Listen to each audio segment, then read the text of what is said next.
Sean, I'll ask you about this team and defensively, how you think they're going to be shaping up. Last year you said that your team was going to be one of the top defensive teams, and yet it took them a little while to kind of come together. What makes us think that this team is going to be different defensively? I'm a little bit worried because we're so far behind in all their habits.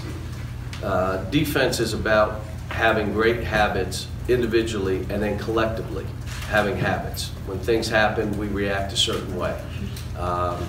We're not there yet. We're just so far from that. We've had, I think, 6 practices. We've had to have a couple days off because of injuries, because we would have been practicing with 6 players.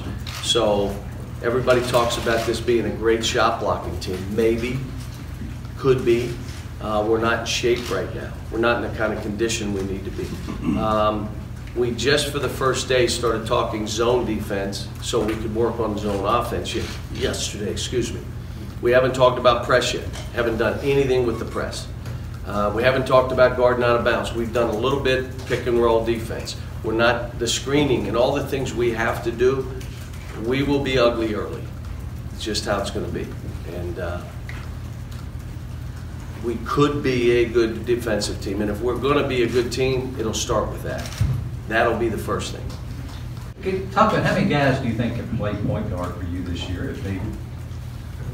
I would say 2 to 3. Quade and Shea right now are competing. It's a great battle. I'm starting one and then I'll flip them and start the other. And I say start, I'll put them with different groups to watch them. Hami could play it in a pinch. We're a good enough handling team that you could play basically without a point guard. But our teams have been centered on having guys out there that can really control the game somewhat. So I would say 2. And they can play together, by the way, because Shea's big.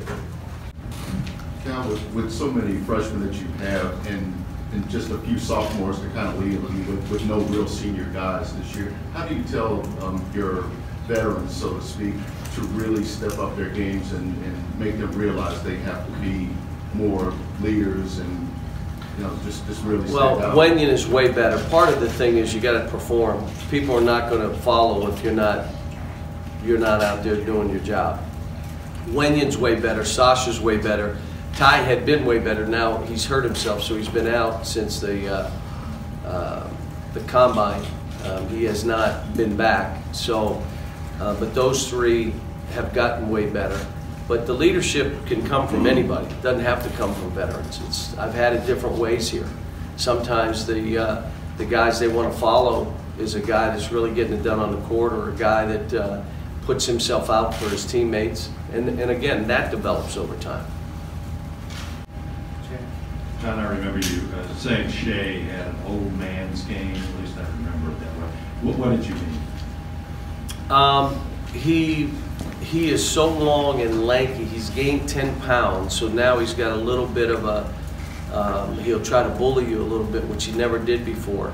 But he has step throughs, he has flip shots, he has an ability to get the ball to the basket. And my thing right now is I keep telling you, you're playing a little bit too tight this way.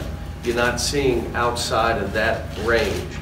And again, that's something with all freshmen because they've always played with the ball.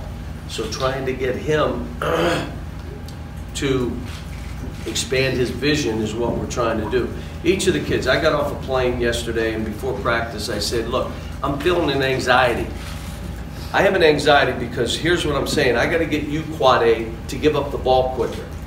I got to get you, Kevin Knox, to drive the ball. I got to get you, Nick, to rebound this ball with 2 hands and fly. PJ, more motor. Hami, narrow this down to 3 or 4 things.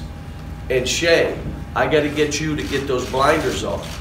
And I said, now, my concern for you as an individual player, I also got to build this team.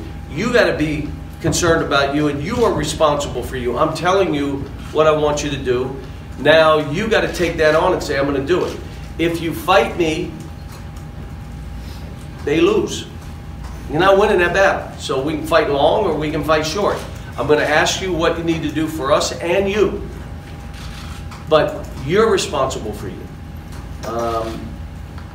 We've got a great group. My wife said this is the best group. I said, now the other groups are all going to be mad at you. She said, I'm telling you, I just have a feel about this group, how together they are. But I'm just telling you, they're not as sure of themselves as they'll come stand there and make, and because they're 6'11" and 6'10" and 7 foot tall, doesn't mean they're grown men, especially mentally. They're 18 and 19-year-olds. They're going to be thrown into the fire. We're going to all have to be patient. I stop every practice at some point and tell them to tell me to be patient. Coach, be patient. We're good kids. We're good players. We just don't know anything. Be patient. And then I go, because I'm ready to choke some of you right now. That's every day I have to do that. But I'm enjoying it. This is what we do here. This is what it is.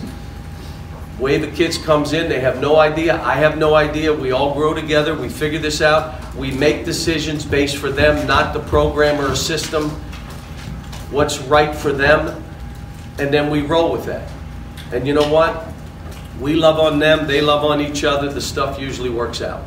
As you try to figure this team out, forget about that for a moment. Physically speaking, when you're looking at these kids as athletes, just athletes, I don't care where they are, figuring stuff out, where is this team athletically today versus all the other teams you've had here just athletically? 2010 was ridiculous. I mean, that just, it wasn't normal. So to compare them to that is not normal. I think the team in 2012 athletically was ridiculous. I mean, just not normal. They were so fast and long and strong, and you know that those two teams probably stand out in my mind. But again, there's a length to this team, you know. And I said this. We talked yesterday. I told them, why don't I like to play zone?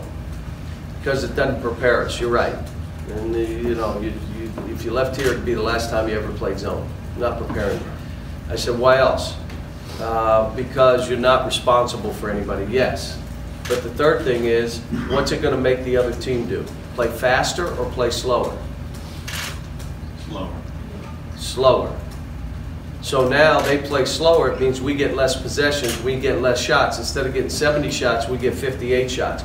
All right, which of you in here like to give up 3 shots a game? Oh, no one? Really?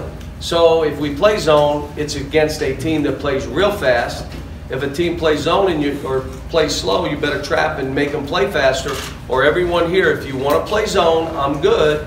If you're willing to give up 3-4 shots per man. Yeah, let's play man-to-man. I figured that would be the case. Brian here.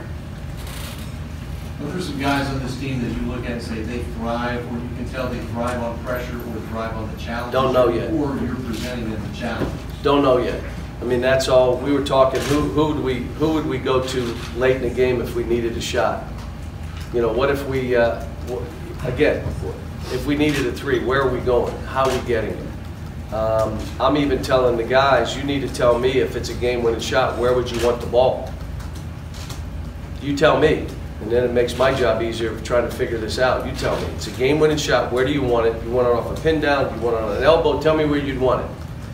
And, but we got so much, you know, this is truly the, you know, I've said other years it's a work in progress, but this is like we had a really good practice yesterday, and Kevin Knox was unbelievable. He made a little bit of a breakthrough yesterday. I had hope. I took my foot off the panic button yesterday after practice. Now, I still got both hands on it, but my foot is no longer on it after yesterday's practice. Can you elaborate a little on the breakthrough that Kevin had, what he did, or what you saw that, you know, kind of opened things? It was on both rebounding the ball, playing tougher. It was driving into the lane and taking hits. Normally he would drive in the shot that he would take, and I'm forcing him to drive. He'd rather shoot a jumper. You're not. You're driving the ball. If the ball is inside out to you, you can shoot it. Short of that, you're driving it. So yesterday, he just got it. And that's what happens. These kids are asking him to do stuff they've never had to do, and he got it. And I watched, and after practice, I said, that was by far your best practice. And I said it to the team. And my hope is now he has back-to-back days that he has the same kind of day today.